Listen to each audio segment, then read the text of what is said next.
Good morning dear students. हम पढ़ रहे थे the school boy poem. First video में हमने इसके वर्ड मीनिंग्स किए थे। कल सेकंड वीडियो में हमने 2 स्टैंजास पढ़े थे। जो द स्कूल बॉय पोइम है वो एक स्कूल जाने वाले छोटे से बच्चे की स्टोरी पर बेस्ड है। तो यहाँ पर पोइट क्या कहता है आइए देखते हैं। Third stanza, let's start. How can the bird that is born for joy. ये कहता है कि एक जो बर्ड है, पक्षी है, वो कैसे खुशी ले सकता है। मतलब कि that is born for joy, यानी वो आनंद लेने के लिए, उठाने के लिए उसने जन्म लिया है, लेकिन वो कैसे खुशी मना सकता है। Sit in a cage and sing, अगर उसको पिंजरे में बंद करके रखा गया है तो वो कैसे गा सकता है। How can a child when fears annoy, तो यहाँ पर उस बच्चे की तुलना एक बर्ड के साथ की गई है। कौन से बच्चे की? एक छोटा सा बच्चा है जो स्कूल जाता है। एक छोटा बच्चा है जो स्कूल जाता है, लेकिन उसकी एज अभी स्कूल जाने लायक नहीं हुई है, लेकिन उसे स्कूल में डाल दिया गया है।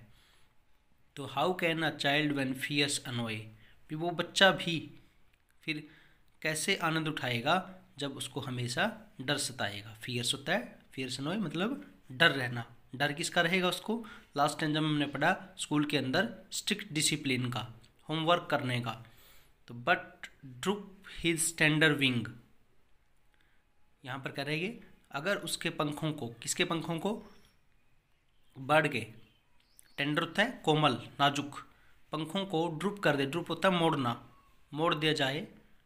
And forget his youthful spring, तो वो क्या भूल जाएगा? अपनी आने वाला जो स्प्रिंग है, बसंत का जो सीजन है, वो उसको भूल जाएगा। यानी यहाँ पर पॉइंट बताना चाहता है कि अगर बच्चे को, वो बच्चा भी एक पक्षी की तरह टेंडर है, पक्षी की तरह कोमल है, अगर उसे इस अवस्था में दबा दिया जाएगा तो वो यूथफुल यानी युवा अवस्था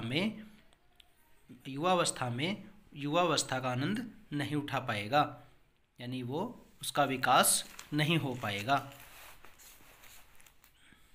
तो name the poem and the poet. तो नेम द पोइम, हम कौन सी पोइम पढ़ रहे हैं? The school boy. और पोइट कौन है इसके? William Blake. पोइट कौन है? William Blake. Right the rhyming words. Rhyming words देख लीजिए, राइमिंग वर्ड्स जिनकी साउंड सेम होती है। यहाँ पर हो जाएगा जॉय, अनोय, सिंग, विंग या विंग स्प्रिंग। सिंग, विंग, स्प्रिंग तीनों हो जाएंगे इकट्ठे, और Joy, annoy. Next question is what is the bird born for. Bird किसके लिए पैदा हुआ है? तो यहाँ पर साफ साफ लिखा होगा स्टेंजा में, इज बोर्न फॉर जॉय। तो क्या लिखेंगे हम? The bird is born for joy. When can a bird not sing, एक पक्षी कब नहीं गा सकता? स्टेंजा के अंदर क्या बताया गया? कब नहीं गा सकता? A bird can not sing when it is encaged. Encaged होता है पिंजरे में बंद किया होता है।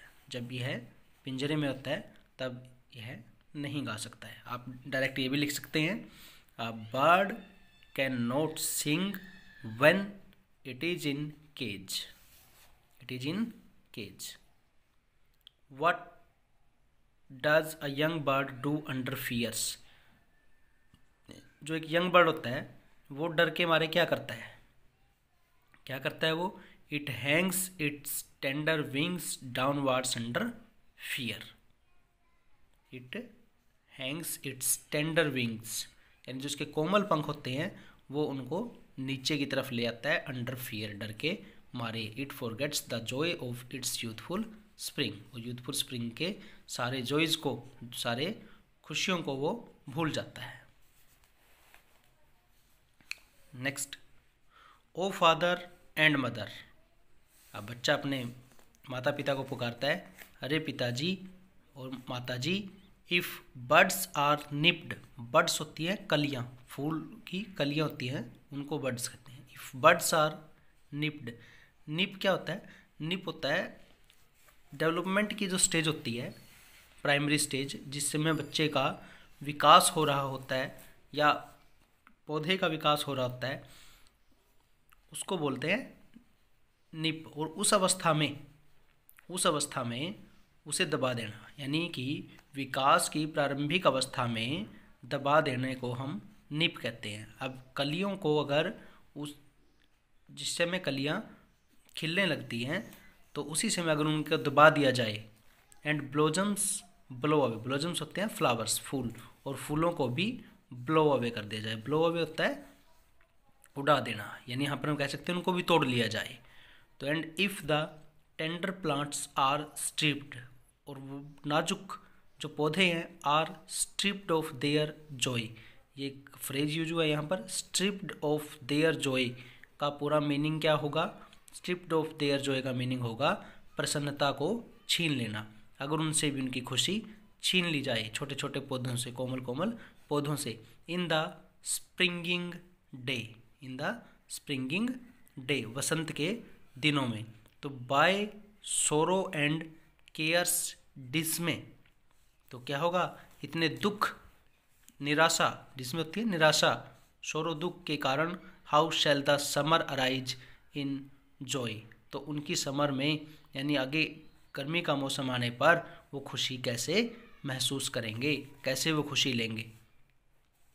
और द समर फ्रूट्स अपीयर, और कैसे उनके ऊपर फल लगेंगे।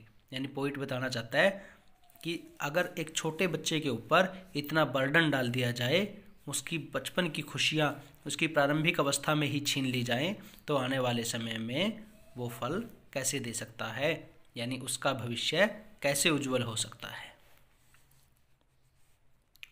तो name the poem and the poet. Name the poem, कौन सी पोइम पढ़ रहे हैं हम? The school boy, and the poet William Blake.